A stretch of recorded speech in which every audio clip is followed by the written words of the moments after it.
Ils défendent les mêmes couleurs, celles de la SIG, mais les points communs s'arrêtent là. L'un est professionnel, comme ses joueurs, dans l'élite du basket français et installé au Rhenus. L'autre est amateur, comme ses filles, en Ligue 2 féminine, dans leur fief d'Ilkirch. Si la passion du basket les réunit, leurs rôles sont très différents, parce qu'on n'entraîne pas de la même façon filles et garçons. Le langage n'est pas le même. On ne peut pas s'adresser de la même façon, à mon avis, avec un garçon et une fille. Il y a une sensibilité beaucoup plus grande chez les filles. Et chez les garçons, peut-être, je me trompe peut-être, mais Frédéric me dira peut-être l'inverse, on peut peut-être arriver à quelque chose dans le conflit. Chez les filles, c'est difficile. C'est exactement ça, c'est que chez les garçons, le conflit est quelque chose dans lequel on peut avoir quelque chose de positif, alors que je crois que chez les filles, quand on rentre en conflit, c'est très difficile. Je crois qu'elles ont besoin d'avoir un entraîneur papa et confident, enfin, beaucoup dans ce registre-là. Je crois qu'elles ont besoin d'être vraiment supportées. Sport d'adresse, mais aussi de vitesse et de puissance, le basket est joué assez différemment selon qu'on est chez les filles ou les garçons. Et nos deux coachs sont d'accord, l'explication n'est pas seulement une question de potentiel physique. Je crois que les équipes de filles sont très à l'écoute et très exécutantes, des fois même peut-être trop.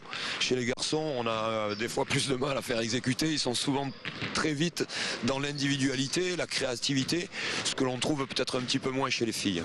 À 49 ans, dont 25 comme entraîneur, Frédéric Sarr a, comme la plupart de ses joueurs, pas mal bourlingué avec une dizaine de changements de club.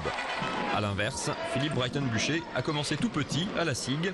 35 ans plus tard, à la tête de l'équipe phare, il veut encore croire à une culture club, à des valeurs et à leur transmission aux joueuses d'aujourd'hui.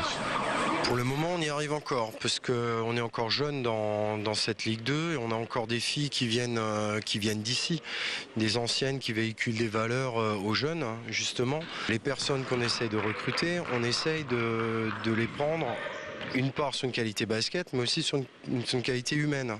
Et on essaye de se tromper le moins possible. Le cadre est important parce que c'est les gens qui vont véhiculer, c'est pas les gens qui arrivent qui doivent amener quelque chose, c'est les gens qui sont déjà présents. Et ce qui est véhiculé, c'est par les dirigeants et par les gens qui sont là, les joueurs. S'il n'y a pas cette dimension-là au niveau du club et des cadres du club, les joueurs ne peuvent pas l'avoir parce que les joueurs viennent d'horizons complètement différents et ils sont pas dans cette culture-là. Comme quoi, le monde amateur peut aussi avoir valeur d'exemple pour les pros. Et même si les deux équipes sont aujourd'hui deux entités bien distinctes, leurs dirigeants s'efforcent de renouer des liens entre ces deux mondes.